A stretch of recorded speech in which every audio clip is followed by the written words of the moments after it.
Here's a fact that most Americans alive today have never been told. For 41 years in the land of the free, it was a federal crime to own gold, not to steal gold, not to smuggle gold, simply to own it. From 1933 to 1974, an ordinary American with a handful of gold coins in a dresser drawer was, in the eyes of the law, a criminal facing up to 10 years in federal prison and a $10,000 fine. No gold coins in your pocket, no gold bars in your safe, no gold clause in any contract you signed. And here's the part that makes it stranger. The country that banned gold was the same country that had built its entire monetary system on gold for more than a century, the same country whose citizens had carried gold coins through gold rushes, land booms, and world wars. So the question practically asks itself, and it's more urgent than it sounds. Why would a government suddenly declare war on a shiny yellow metal and order its own citizens to hand theirs over? What was it so afraid of? And what does it say about the money in your wallet right now? Because the answer to this story is the reason the dollar you hold today is backed by nothing you can touch. This is a story about a president who seized a nation's gold in a single spring, about ordinary citizens prosecuted for selling coins, about the largest legal confiscation of wealth in American history, and about a promise that was supposed to be temporary and lasted 4 decades. Because here's the thing, the gold ban wasn't an accident of the Great Depression. It was the deliberate demolition of the anchor that limited what government could do with your money. Let me take you back to the winter when it happened. To understand why Washington came for the gold, you have to stand in the ruins of the American banking system in the winter of 1933. The stock market had already lost most of its value since 1929. Farm prices had collapsed, factories were silent, and the banks were dying, not one by one, but in waves. Thousands of banks had already failed, taking their depositors' savings down with them, and every new failure taught Americans the same brutal lesson. Paper promises can vanish, gold cannot. So people did the rational thing. They stood in line, withdrew their savings, and demanded gold or currency they could hold in their hands. By the last days of February 1933, the lines outside the banks had become a nationwide stampede. The numbers from those years still read like something from a defeated country.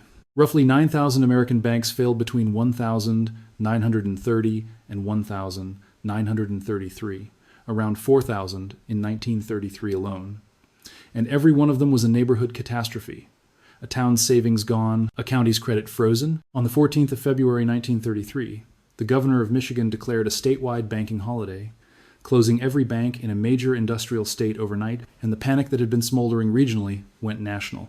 In the final weeks of the old administration, gold flowed out of the Federal Reserve's vaults by the hundreds of millions of dollars, some into private hands, some onto ships, bound for European vaults, as the smart money placed its bet that the dollar could not hold. The system wasn't sliding anymore. It was in free fall, and everyone from the tellers to the incoming president could see the bottom approaching. And here's the detail that gets left out of the textbooks, the mechanical detail that explains everything that followed. Under the law of that era, the dollar was not just decorated with promises. It was legally anchored to gold. A dollar was defined as a fixed weight of gold, about 1/20th of an ounce, which is why the official price of gold had stood at $20.67 an ounce for generations. And the Federal Reserve was required to hold gold behind the paper money it issued, roughly 40 cents of gold for every dollar of currency. Think about what that means in a panic. Every American who traded paper for gold coins was draining the reserves that the entire currency stood on. The more frightened people became, the less gold the system held, and the less money the system could legally create, which made the Depression worse, which made people more frightened. It was a machine that turned fear into economic strangulation. And by March of 1933, the machine was running at full speed. Gold was flowing out of the banks, out of the vaults, into mattresses, coffee cans, and buried jars across the country, and out of the country entirely on ships bound for Europe. By the morning, Franklin Roosevelt took the oath of office, the 4th of March, 1933. The banking system of the United States had essentially stopped existing. Most states had already declared banking holidays, shutting their banks by decree to stop the bleeding.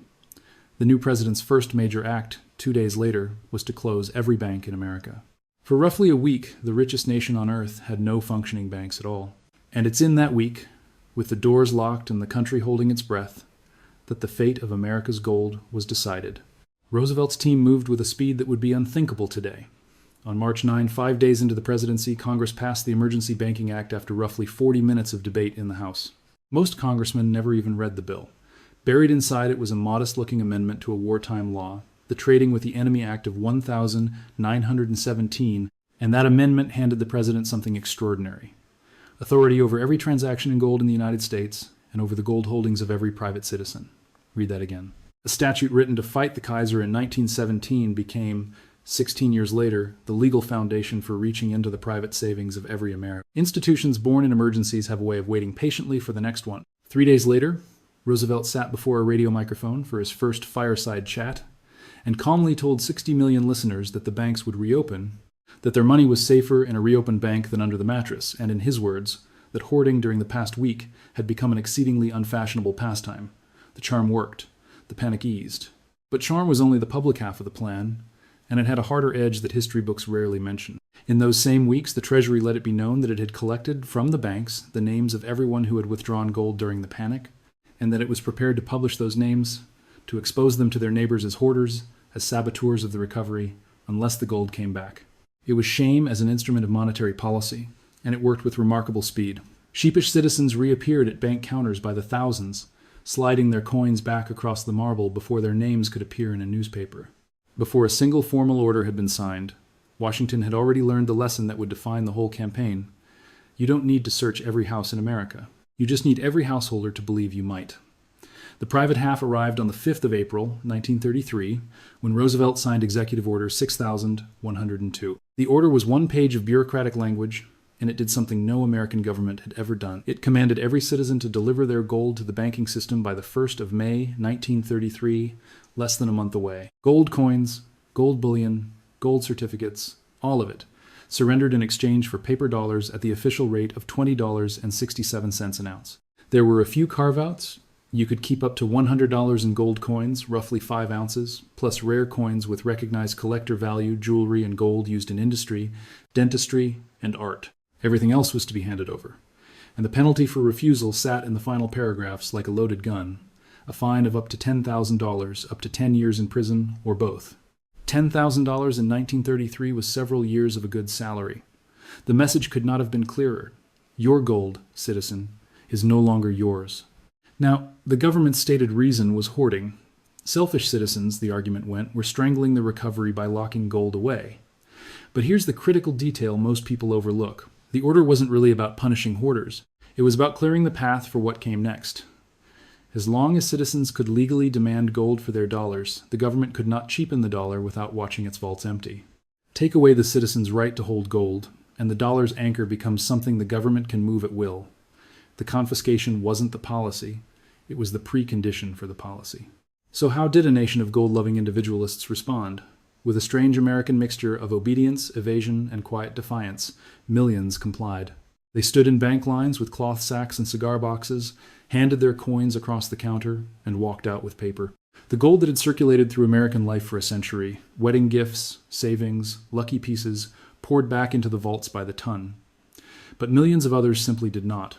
Coins vanished into floorboards, garden plots, and family Bibles. By some estimates, a large share of the gold coin in private hands was never surrendered at all, and the government, tellingly, almost never came looking for small holders. There were no mass raids, no door-to-door searches, no armies of agents digging up backyards.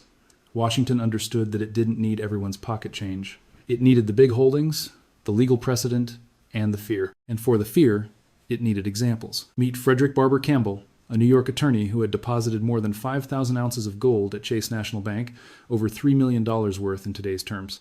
When Campbell tried to withdraw his own property, the bank refused to hand it over. He sued. The government answered by indicting him in September 1933, making a prominent lawyer the public face of gold defiance. His prosecution stumbled on a technicality, but the point was made and the gold was seized anyway. The courts would not protect you, and the bank that held your gold worked for Washington now. Then there was Gus Farber, a San Francisco diamond and jewelry merchant, prosecuted for selling 13 $20 gold pieces without a license, caught in a sting that stretched across multiple cities and ended with agents seizing tens of thousands of dollars in gold. And Louis Rufino, a California man convicted for possessing 78 ounces of gold, who was sentenced to 6 months in jail and a $500 fine, and lost his gold on top of it. Ordinary numbers, ordinary men. That was precisely the message. This law has teeth, and the teeth reach all the way down. And then there's the strangest casualty of the ban, a story so improbable it sounds invented. In early 1933, before the order came down, the Philadelphia Mint had already struck nearly 500,000 $20 gold pieces. The 1,933 double eagles, gleaming coins that were suddenly illegal the moment they existed. None were ever officially released. The entire mintage sat in mint vaults until 1937, when the government melted them back into anonymous bars. All of them, that is, except a tiny handful, perhaps 20 coins, that slipped out a side door, reportedly through a mint cashier and a Philadelphia jeweler, and vanished into the collector underworld. The Secret Service spent the next half-century hunting them across 2 continents like escaped convicts, seizing them from safes and auction houses one by one. One specimen, which had escaped abroad in the 1940s with an export license mistakenly granted for the collection of the King of Egypt, resurfaced decades later and was sold at auction in 2002 for over $7.5 million. Then again in 2021 for nearly $19 million, making it the most valuable coin ever sold. Think about what that price actually is. It's the market's verdict on scarcity created by decree, a $20 piece worth $19 million, because the government destroyed all of its brothers. The ban didn't just move gold, it created relics. With the citizens' gold locked away and the courts falling in line, the second half of the plan could begin, and it moved fast. In January 1934, Congress passed the Gold Reserve Act. It transferred ownership of all the Federal Reserve's gold to the United States Treasury, and then it did the thing the whole operation had been building toward. It changed the price. The official value of gold jumped from $20.67 an ounce to $35 an ounce. Sit with that number for a moment, because it's the hinge of this entire story. Every citizen who had obeyed the law and surrendered gold at $20.67 watched the same metal get revalued at $35 within months. The dollar they had been paid in lost roughly 40% of its gold value overnight. And the profit from that revaluation, nearly $3 billion, an enormous sum in 1934, went straight to the government, which used part of it to create a new fund the Treasury could deploy in currency markets with almost no oversight. If a private banker had pulled this sequence, buy low by decree, revalue high by decree, pocket the difference, we would have a simpler word for it. Congress called it the Gold Reserve Act. And the gold itself? It needed a home worthy of the greatest hoard on earth. So in 1936, the government built one, a squat granite and concrete fortress on an army post in Kentucky, ringed with fences, guards, and machine gun emplacements. The first trainloads of gold rolled into Fort Knox in 1937 under armed escort, and a legend was born.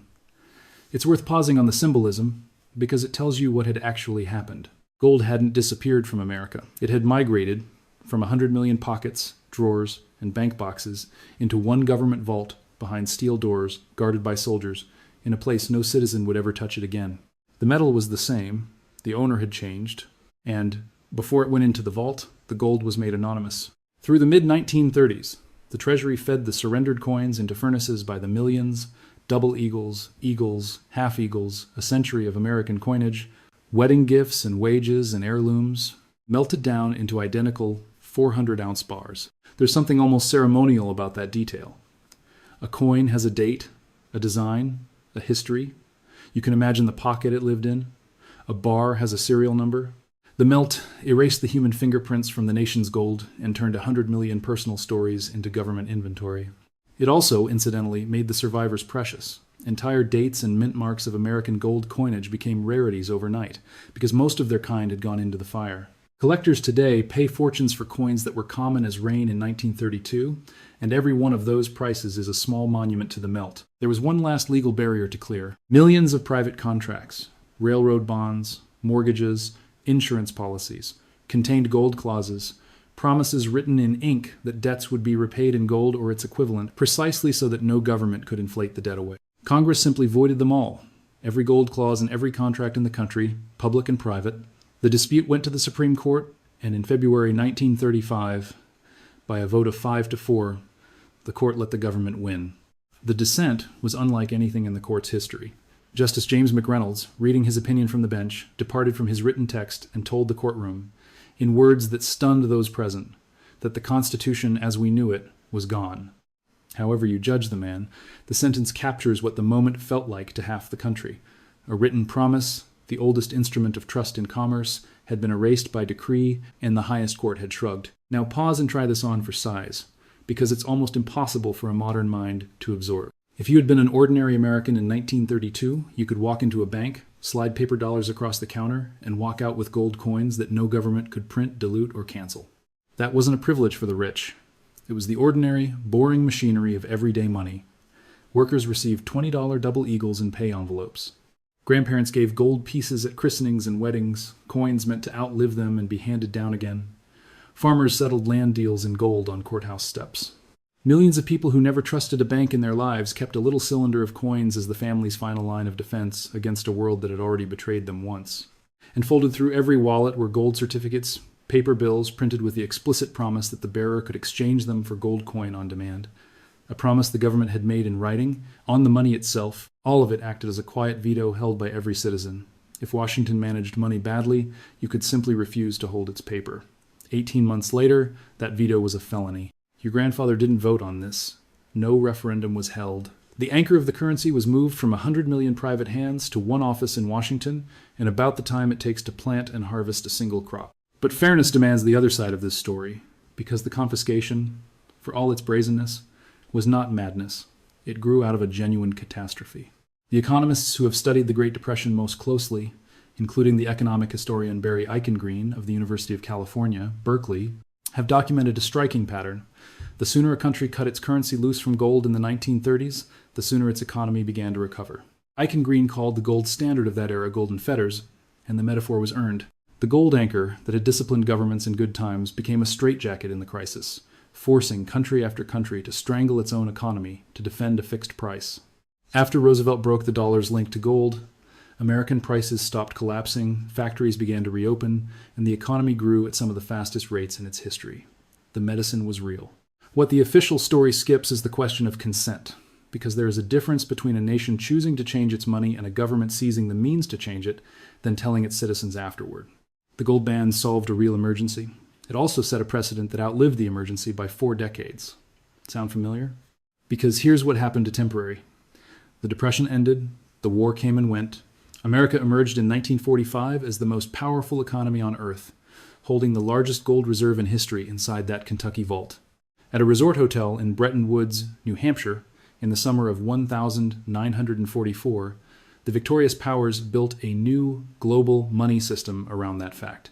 Every major currency would be pegged to the dollar, and the dollar alone would be convertible into gold at $35 an ounce. Picture the scene, because it explains the next 30 years of this story. Delegates from 44 nations gathered in a grand hotel in the New Hampshire mountains while the war still raged to design the money of the world to come. Britain sent its most famous economist. Everyone understood that the old pre-war system of every currency anchored to its own gold was gone forever, burned up in depression and war.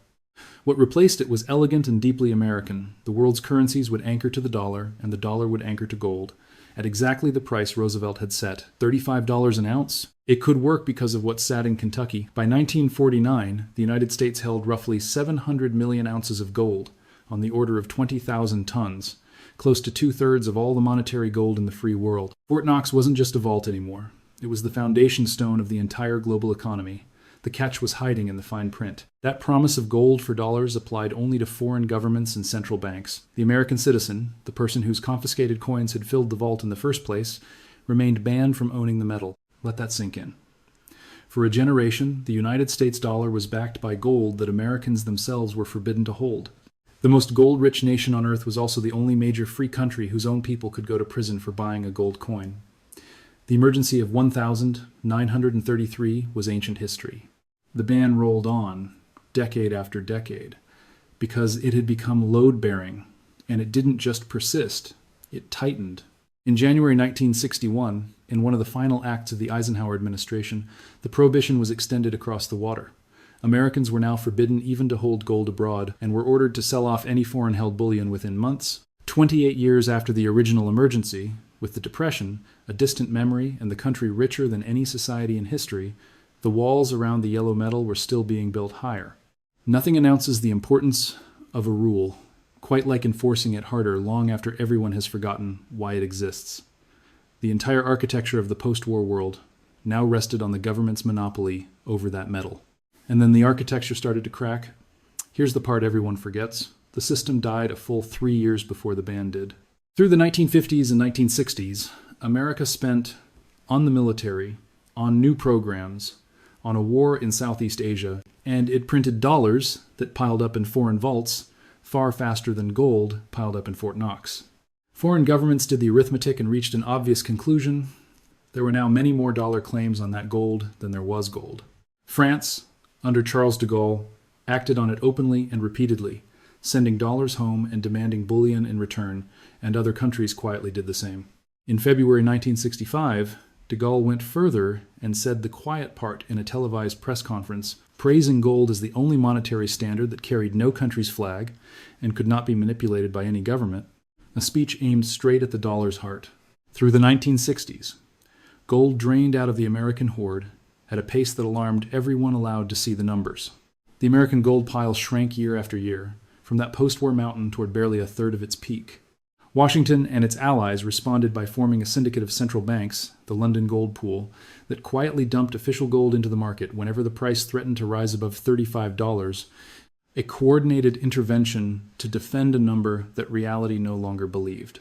It burned through vast sums for 7 years, and in March 1968, the effort collapsed in a single chaotic week of panic buying, forcing the creation of a strange two-tier world, one gold price for governments, another for everyone else. That same year, with almost no public attention, Congress removed the last requirement that the paper dollars in American wallets be backed by any gold at all. The anchor was being unbolted one screw at a time, and hardly anyone outside a few marble buildings noticed. The vault that once held the greatest treasure in history was being emptied, politely, legally, by the very foreign governments the system had been built to serve. The end came on a Sunday evening, and it was arranged like a heist. In August 1971, President Richard Nixon summoned a handful of advisors to Camp David for a secret weekend, no press, no leaks, phones monitored, to decide the fate of the world's monetary system before the markets opened Monday morning. The men around that table knew exactly what they were about to do to allies who had trusted the gold promise for a generation. His Treasury Secretary John Connally would soon summarize the new American attitude to a room of European finance ministers with a sentence that deserves to be carved somewhere.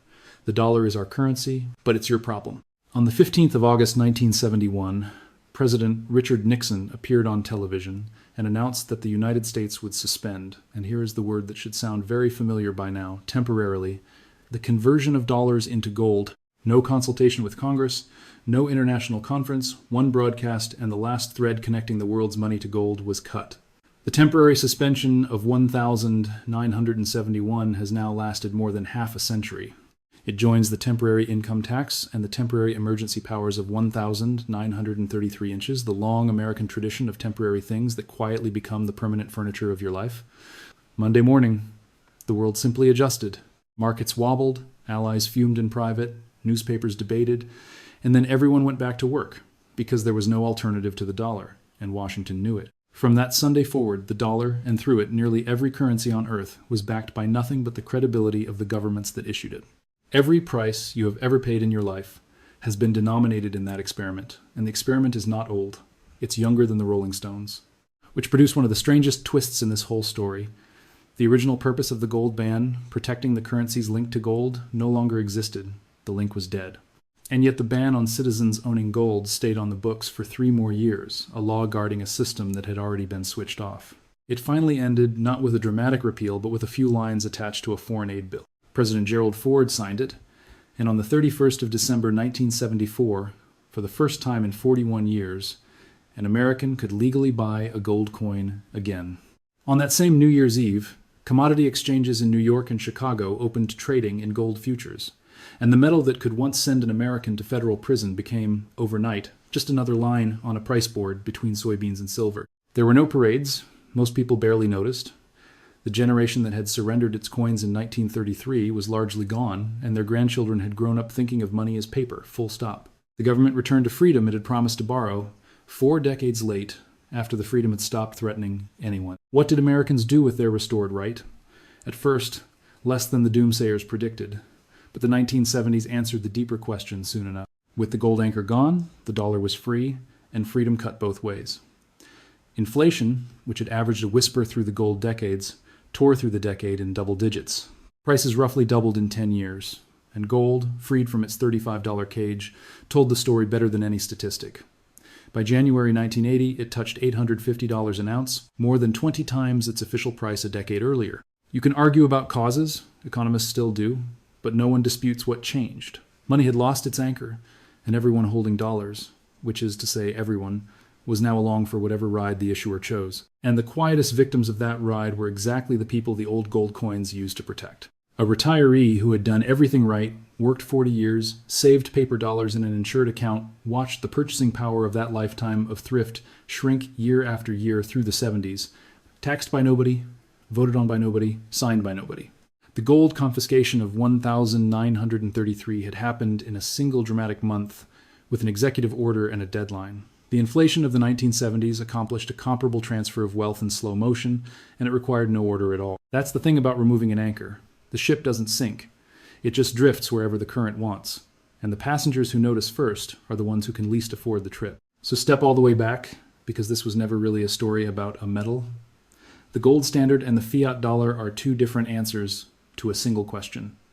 Who do you trust with the power to create money? The old system answered, in effect, no one. It chained the government to a metal it could not print, and every citizen held a piece of the chain. That discipline came at a terrible price. Rigid money in a crisis, and the Depression presented the bill. The new system answered, trust the government, within the limits of its own judgment. That flexibility helped end the Depression and win the war, and it also opened the door to everything that followed, the deficits, the bailouts, the trillions summoned in every emergency since. Neither answer is free. The difference is that the first system asks citizens to carry the cost in downturns, and the second asks them to carry it in every year the money quietly loses value. Honest people can disagree about which price is worse. But notice what's happening right now, because this story refuses to stay in the past. Central banks around the world, including some of America's rivals, have been buying gold in record quantities, by industry estimates more than 1,000 tons a year in recent years, and pulling it home into their own vaults. The price of gold has been setting record after record.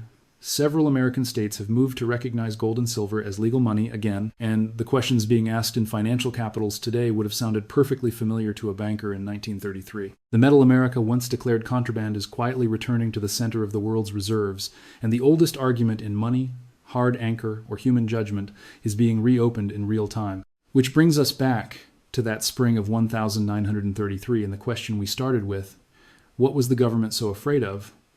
The honest answer is, your veto. A citizen holding gold was a citizen who could say no, quietly, privately, without a ballot, to the management of the nation's money. Removing that veto took 1 page, 1 signature, and 1 month. Getting it back took 41 years, and by then the world it protected was gone. Every debate you hear today about inflation, about deficits, about what the dollar in your pocket will buy next year is being conducted in the world that Executive Order built. The gold is still sitting in Fort Knox, behind the fences and the guards. The question of who really owns it and who decides what your money is worth is still sitting there too. It's about power. Who holds it, who pays for it, and who gets to say no. If this story changed the way you think about the paper in your wallet, subscribe and drop a like. It genuinely helps the channel keep digging. We've already told the story of the income tax of 1,913 and the hidden machinery of American money, and there's a lot more buried in these archives. Because there's another video coming very soon that you will not want to miss.